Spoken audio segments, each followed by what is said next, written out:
Kita lihat Fir'aun ngaku Tuhan. Orang-orang Afrika semua yakin dia sebagai Tuhan.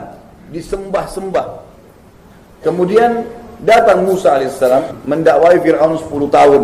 Hai Fir'aun, kau manusia biasa, janganlah begini. Tidak mau. Tetap Tuhan. Ngaku Tuhan, tidak mau tahu. Saya ringkaskan cerita. Allah subhanahu wa ta'ala berikan 2 cobaan besar sebelum Fir'aun ditenggelamkan. Untuk membatalkan ketuhanan dia. Yang pertama, karena tiap hari makin banyak orang-orang Mesir dan Bani Israel yang beriman pada risalah Nabi Musa alaihissalam, mengakui Tuhan Allah, menikmatin yang halal, meninggalkan yang diharamkan, mengerjakan yang diperintah, tinggalkan yang dilarang. Mereka makin banyak. Fir'aun malah terganggu. Fir'aun bilang, ini Musa, ini penyihir nih. Bisa menguasai sekian banyak pengikut saya ini, berarti dia penyihir nih. Panggil Musa, dipanggil ke istana. Wahai Musa, kau ini penyihir. Saya akan tantang kamu, saya akan datangkan juga penyihir-penyihir saya. Kita lihat siapa yang hebat. Kata Musa, silahkan. Tapi saya bukan penyihir. Kata Fir'aun, pilih hari yang kau suka, hai Musa.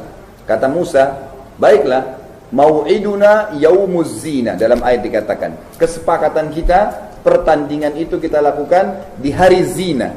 Hari zina ini istilah dipakai pada saat itu khusus. Ada satu hari dalam sebulan Bapak Ibu sekalian, hari itu seluruh masyarakat Afrika datang sujud dan memohon kepada Fir'aun. Memang pada hari itu hari massal, datang ke lapangan yang luas, Fir'aun sudah siapkan khusus untuk itu. Subhanallah, Fir'aun setuju.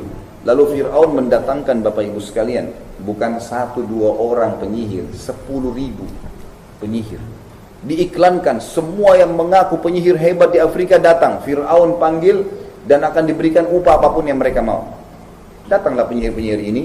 Di hari kesepakatan, Musa alaihissalam berdiri dengan saudaranya Harun alaihissalam. Berdiri, bawa tongkatnya. Lalu penyihir ini datang, katakan sama Fir'aun, wahai Tuhan Fir'aun, Tuhan, mana lawan kami nih? Ini aneh, Tuhan minta tolong sama pengikutnya nih. Mana lawan kami? Kata Fir'aun, tuh yang 2 orang sana tuh. Ini 10.000 orang ini. Mereka bilang, itu 2 orang lawan kami. Ngapain rame-rame begini? Kata Fir'aun, kalahin dulu deh. Bunuh kalau perlu. Tuhan gak bisa bunuh. Gimana caranya? Minta tolong sama orang lain. Kalau Allah mematikan kita, 1 urat sarafnya Allah tahan, selesai, mati. Gampang kalau Allah mau susahin makhluknya. Jalan pakai sepatu baru, jalannya bagus, keseleo. 2 minggu sakit. Gampang kalau Allah mau. Tiba-tiba mati. Tapi ini enggak, minta tolong.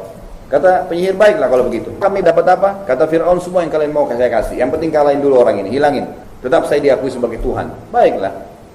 Penyihir-penyihir ini sepakat, Bapak Ibu sekalian, untuk mengeluarkan tingkat tertinggi dari ilmu sihir.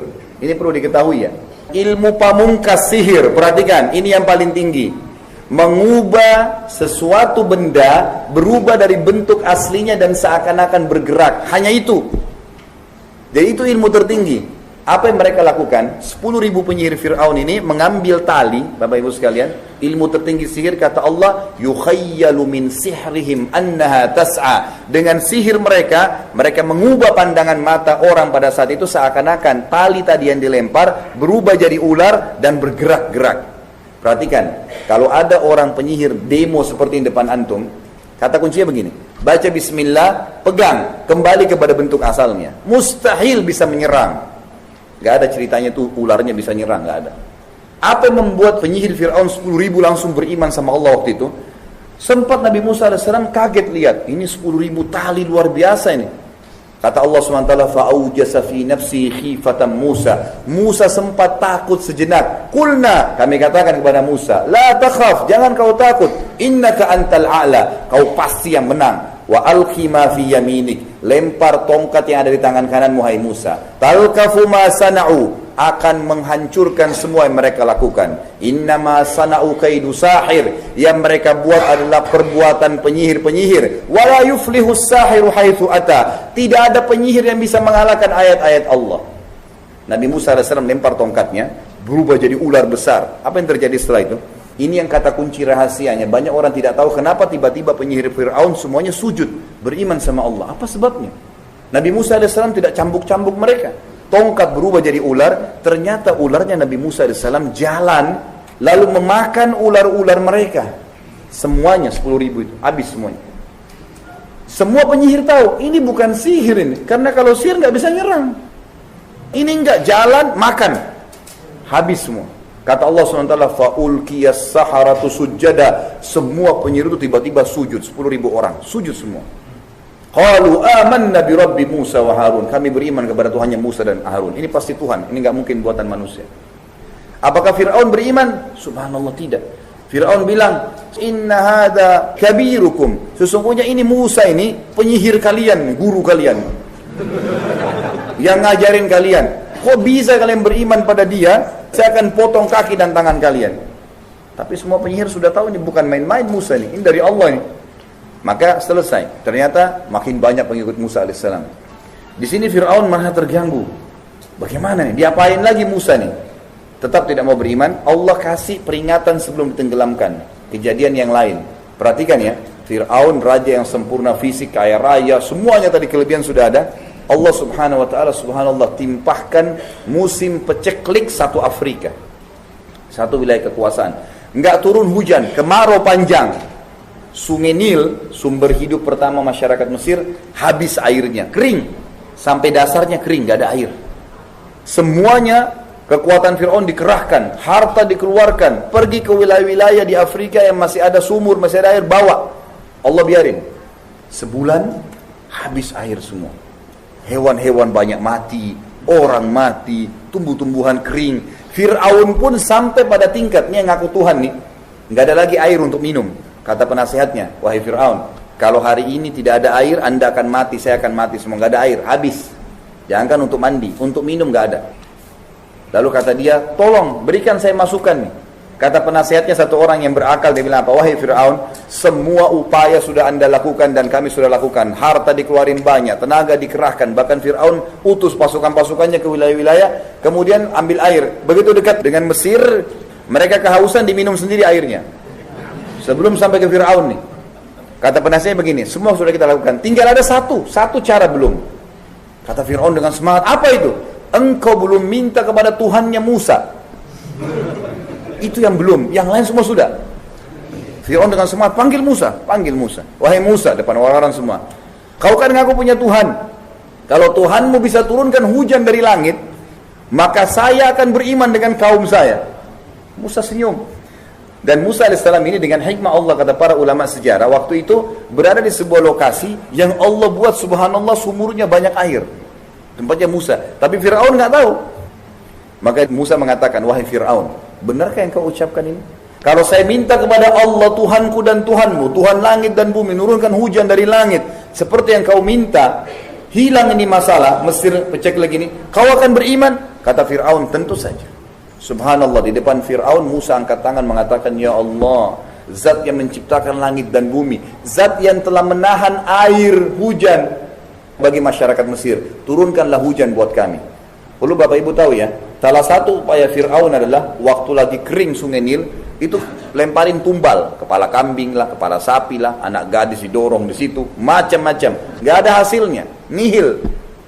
Yang terjadi sama Allah begitu Nabi Musa berdoa, belum diturunkan tangannya dari doa, mendung hujan keras sebulan, sampai sungai Nil penuh, hidup semua sudah mulai kembali, subur. Fir'aun sudah puas. Pertanyaannya, berimankah Fir'aun? Apa yang dia bilang? Hati-hati dengan kata-kata seperti ini ya. Banyak orang, di Indonesia ada banyak orang begini nih. Kalimat kufur, berbahaya. Dia bilang, oh sudah saatnya hujan turun. Artinya, bukan karena Musa nih. Jadi ingatin, gak boleh, azab kubur ada, dan neraka ada ini, jangan tak sholat. Sekarang sudah gak apa-apalah, biarin aja. Seperti Fir'aun. Subhanallah, waktu itu tersebar satu wilayah kekuasaan Fir'aun. Ternyata Tuhan Fir'aun gak bisa turunkan hujan, dan dia minta tolong pada Tuhannya Musa. Beri Tuhannya Musa lebih hebat. Subhanallah, melihat kejadian tersebut, banyak orang beriman pada Musa AS dan Allah SWT. Dia tetap mau melakukan lagi upaya. Apa yang dia bilang? Ini Musa bahaya nih, harus dibunuh. Dikejar Musa AS dengan pasukannya. Ada pasukan intinya Fir'aun khusus itu, membela dia. Kalau kita mungkin Kopassus, terlatih khusus. Itu dipakai sama Fir'aun untuk menyerang Musa. Musa AS lari, manusia biasa lari, menuju ke Laut Merah. Begitu dekat, Fir'aun lihat Musa dengan pengikutnya, apa yang dia bilang? Allah cerita dalam Al-Quran, innahum lasyirmidhimatun qalilun. Oh itu Musa, sedikit sekali, kesian, pasti kalah. Orang-orang pengikutnya Nabi Musa AS berkata, Bani Israel, ya Musa inna lamudrakun, kita sudah dijangkau oleh Fir'aun nih, pasti kita dibunuh semua, dibantai nih, udah nggak mungkin tidak. Apa kata Musa dengan penuh keyakinan? Kalla inna ma'iyya rabbi sayahdin. Nggak mungkin, pasti Tuhanku akan memenangkan aku. Maka datang Jibril alaihissalam mengatakan, wahai Musa, Allah perintahkan kamu. Perhatikan, instruksi cuma biasa. Musa alaihissalam sendiri pun belum menangkap apa maksudnya. Tongkatmu di tanganmu, hantamkan ke pinggir laut merah. Itu saja. Musa alaihissalam ikuti perintah, angkat, pukul. Apa yang terjadi? Ini Fir'aun lihat nih, tongkat diangkat, dipukul. Fir'aun lihat, apa yang terjadi? Allah mengatakan famfalaqa, tiba-tiba laut merah itu terbelah, terbagi, fakana kullu firqin kataudil azim. Maka terbelah menjadi 12 bagian, dan setiap bagian itu menjadi seperti dinding-dinding yang besar. Dan waktu itu ada 12 Bani Israel memang yang Allah suruh itu untuk jalan setiap suku dari jalan-jalan itu. Bayangkan ya, Fir'aun lihat. Kalau kita di posisi Fir'aun ini bagaimana? Lihat depan mata air laut bisa berdiri. Antum bayangkan laut dekat antum ini berdiri airnya seperti tembok-tembok yang besar. Begitu tidak mau beriman tuh gimana? Tidak mau beriman, subhanallah. Dia bilang sama prajuritnya, kejar Musa sebelum sampai ke sebelah. Dikejar. Musa Allah selamatkan, ditenggelamkan dia. Ini sudah sampai pada tingkat kufur yang luar biasa. Diingatkan, tidak mau. Waktu tenggelam, baru dia bilang, amantu billadzi amana bihi banu Israel. Sekarang saya mau beriman apa yang Bani Israel imani. Subhanallah, tidak bisa bilang Allah, saya akan beriman sama Allah. Udah gak bisa diucapin sama dia. Karena sudah sampai pada tingkat dia lihat malaikat maut akan cabut ruhnya. Lalu Allah kekalkan, al-yawma nunajjika bibadanika. Wahai Fir'aun, atau Fir'aun sudah mati. Hari ini kami akan selamatkan jasadmu. Litakuna ayatan liman khalfak. Agar menjadi tanda-tanda kebesaran kami bagi orang yang datang setelahmu. Sampai hari ini mukmin Fir'aun bisa dilihat. Siapapun bisa search di Google sekarang bisa lihat bagaimana Allah musnahkan.